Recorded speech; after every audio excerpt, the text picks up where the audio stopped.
नमस्ते, मैं हूँ संजय दीक्षित और आप देख रहे हैं दी जयपुर डायलॉग्स। केजरीवाल जी का मामला तो भाई कुछ अलग ही किस्म का हो गया है। अलग ही किस्म का इसलिए हो गया है क्योंकि अब सारी समस्या ये आ गई है कि ये दिल्ली सरकार चलेगी कैसे? जैसा कि आप जानते हैं आम आदमी पार्टी वाले जो हैं वो उछल-उछल के सड़कों पर से, छतों पर से, सब जगह से ये चिल्ला रहे हैं कि भई देखिए केजरीवाल निर्दोष है, इसलिए वो इस्तीफ़ा नहीं देगा। ये देखिए जब वो समन्स की बात चल रही थी कि बार-बार कि भाई हम समन का इसलिए उत्तर नहीं देंगे क्योंकि आप हमें कुछ बता नहीं रहे हैं, आपने आज तक कोई रिकवरी नहीं की है, इत्यादि तरह-तरह के बहाने। लेकिन फिर जब अरेस्ट हो गए तब ये हो गया कि भाई हम निर्दोष हैं, आपने निर्दोष को अरेस्ट किया है। यार निर्दोष को अरेस्ट किया था तो भाई रिमांड क्यों दे दिया? और आपकी बेल की हियरिंग अभी तक नहीं हो पाई है। खबर ये भी है कि हाई कोर्ट में गए थे भाई लोग और हाई कोर्ट ने कहा कि नो अर्ली हियरिंग, हम अभी होली के अवकाश पर हैं और हम आपको होली के अवकाश पर के बाद ही सुनेंगे। ये आपको पता ही है कि इन्होंने सुप्रीम कोर्ट से अपनी बेल की एप्लीकेशन जो गए थे बल्कि रिट लगाई थी इन्होंने सीधे-सीधे 32 में आर्टिकल 32 में वो भी विथड्रॉ कर ली थी। तो आप सोच रहे होंगे कि ये हो क्या रहा है? अब साथ में ये ड्रामा कि साहब हम रिज़ाइन नहीं करेंगे और हम सरकार जो है वहीं से चलाएँगे। उसमें क्रम में आपको पता है कि एक चिट्ठी भी आ गई कि साहब ये नोट आया है, आतिशी ने ड्रामा किया। आज एनफोर्समेंट डायरेक्टरेट ने बिल्कुल क्लियरली बता दिया और ये कहा कि ये लेटर जो है ये फ्रॉड है। लेटर फ्रॉड है, तो फिर आतिशी ने फ्रॉड किया है यदि तो अब आतिशी की भी जाँच होगी। आतिशी की जाँच तो होगी लेकिन अब समस्या दूसरी खड़ी हो गई है और वो बड़ी भारी संवैधानिक समस्या है कि भई चीफ मिनिस्टर जेल में है तो सरकार कैसे चलेगी? क्योंकि आज तक ये हुआ नहीं। इससे पहले भी 3 चीफ मिनिस्टर जेल गए हैं। सबसे पहले 1996 में जयललिता जेल गई थी। लेकिन जेल जाने से पहले उन्होंने रिज़ाइन करके ओ पन्नीरसेल्वम को अपने स्थान पर नियुक्त कर दिया।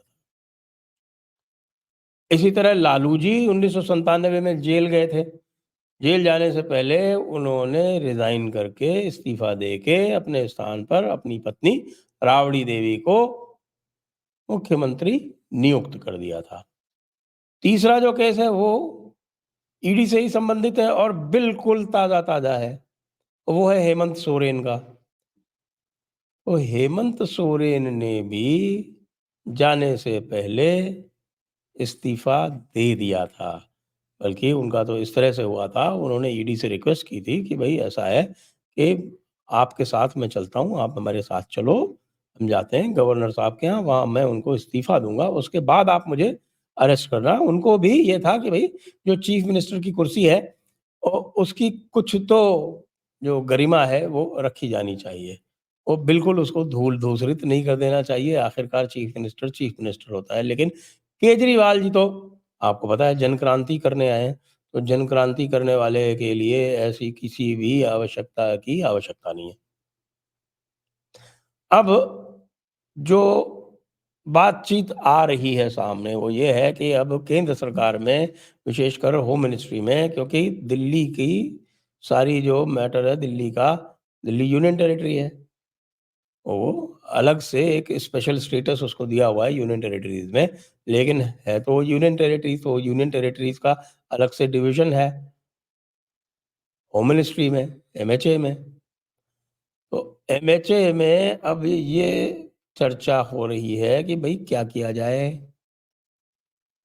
क्योंकि ये विचित्र समस्या है जिसको कभी भी संविधान ने इसकी कल्पना नहीं की थी कि इस तरह के लोग भी होंगे जो गिरफ्तार होने के बाद भी इस्तीफ़ा नहीं देंगे।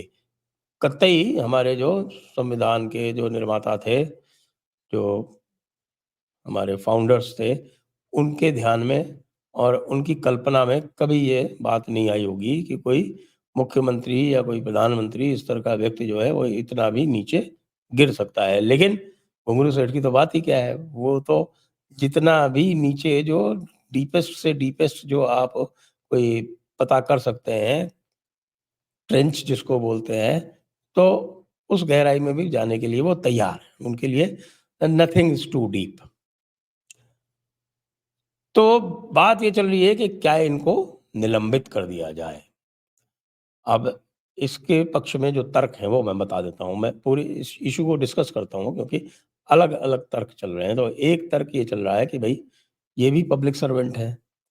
पब्लिक सर्वेंट के लिए नियम ये है कि यदि पब्लिक सर्वेंट 48 घंटे से अधिक पुलिस कस्टडी या जुडिशियल कस्टडी में रह जाता है, तो उसको निलंबित करना अनिवार्य है।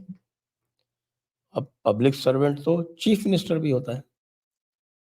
तो अब चीफ मिनिस्टर को निलंबित दिल्ली सरकार कैसे करे?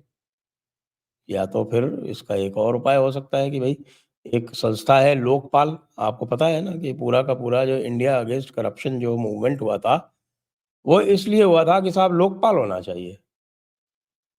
कहने का अर्थ ये है कि एक व्यक्ति में सारी शक्तियाँ निहित होनी चाहिए और वो जो लोकपाल है वही सारे निर्णय करेगा और जो विशेषकर जो भ्रष्टाचार से संबंधित जितनी भी शक्तियाँ हैं वो सब एक लोकपाल में निहित होनी चाहिए। लोकपाल बना दिया गया। लोकपाल इस समय नियुक्ति भी हो गई। जस्टिस खानविलकर जो हैं सुप्रीम कोर्ट के पूर्व न्यायाधीश, वे उसके चेयरमैन हैं और उसके अतिरिक्त मेरे विचार से 6 जो है उसमें 3 जुडिशियल मेंबर और 3 एडमिनिस्ट्रेशन के मेंबर एडमिनिस्ट्रेटिव मेंबर और हैं उसमें। तो 3 बेंचेस लगातार चल रही हैं क्योंकि वहाँ की जो एक बेंच है वो 2-2 से चलती है। अब दूसरा ये इनके पास है कि भई एक तो ये है कि एमएचए स्वयं ही निलंबित कर दे, लेकिन उनके पास उसमें दिक्कत ये है कि भई एमएचए निलंबित तो करेगी, तो उसके बाद कोई न कोई उठ के आम आदमी पार्टी वाला या सुनीता जी स्वयं वो चले जाएँगे कि साहब कि ये गलत हुआ। और बहुत सारे लीगल एक्सपर्ट का ये मानना है कि भई रेज़िग्नेशन देना जो है वो कतई अनिवार्य नहीं है। तो एक तो ये बात चल रही है। दूसरा ये चल रहा है कि भई लोकपाल के पास जाया जाए। कोई भी व्यक्ति यहाँ तक कि सरकार स्वयं भी कर सकती है, सरकार स्वयं भी इन्वोक कर सकती है लोकपाल का जुरिसडिक्शन और उनसे निर्देश माँग सकती है कि भई इसमें क्या किया जाए? ये तो एक्स्ट्राऑर्डिनरी सिचुएशन है। ऐसा तो आज तक कभी हुआ ही नहीं।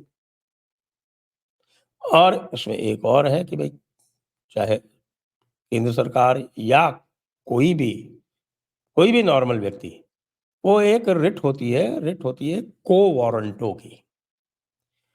को वारंटो की रिट ये होती है कि वो किसी भी पब्लिक सर्वेंट के पब्लिक ऑफिस को ऑक्यूपाई करने की को चुनौती देती है।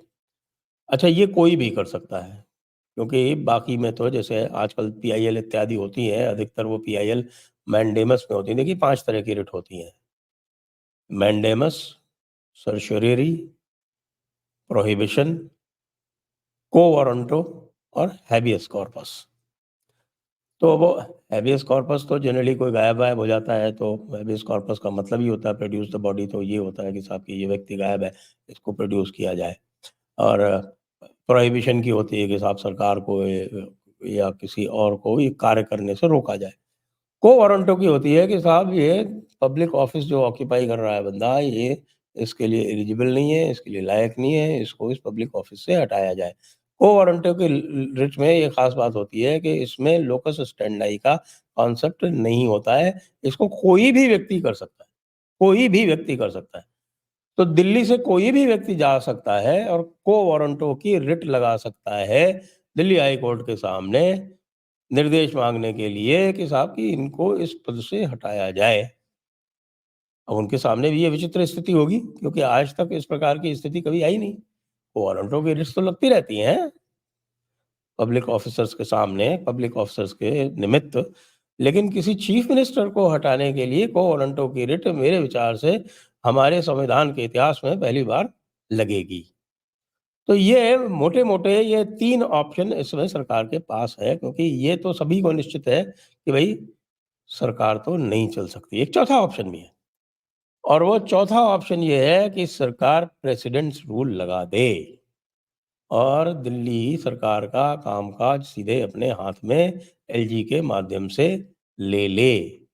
और उस प्रेसिडेंट्स रूल में वैसे तो प्रेसिडेंट्स रूल लगाने के मतलब अर्थ तो यही है कि वैसे तो वैसे ही यूनियन टेरिटरी है, वैसे ही यूनियन गवर्नमेंट के अंडर में है, लेकिन चूँकि वहाँ एक चुनी हुई सरकार है, तो बेसिकली वो असेंबली को सस्पेंड करना होगा और असेंबली को सस्पेंड करते ही दिल्ली सरकार जो है वो लेफ्टिनेंट गवर्नर के अधिकार क्षेत्र में पूरी तरह से आ जाएगी।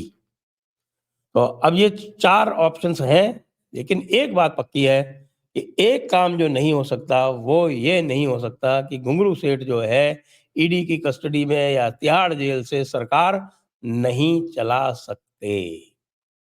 तो आगे फिर घुंगरू सेठ क्या करेंगे? अब तो एनआईए भी लगने वाली है, आपको पता ही है। पन्नू का स्टेटमेंट आ गया है। भाई घुंगरू सेठ बड़ी मुसीबत में है। चीफ मिनिस्टरशिप तो पक्की जाएगी और आगे कितने दिन लंबे नपेंगे उसका कोई हिसाब नहीं। जय हिंद, जय भारत, वंदे मातरम।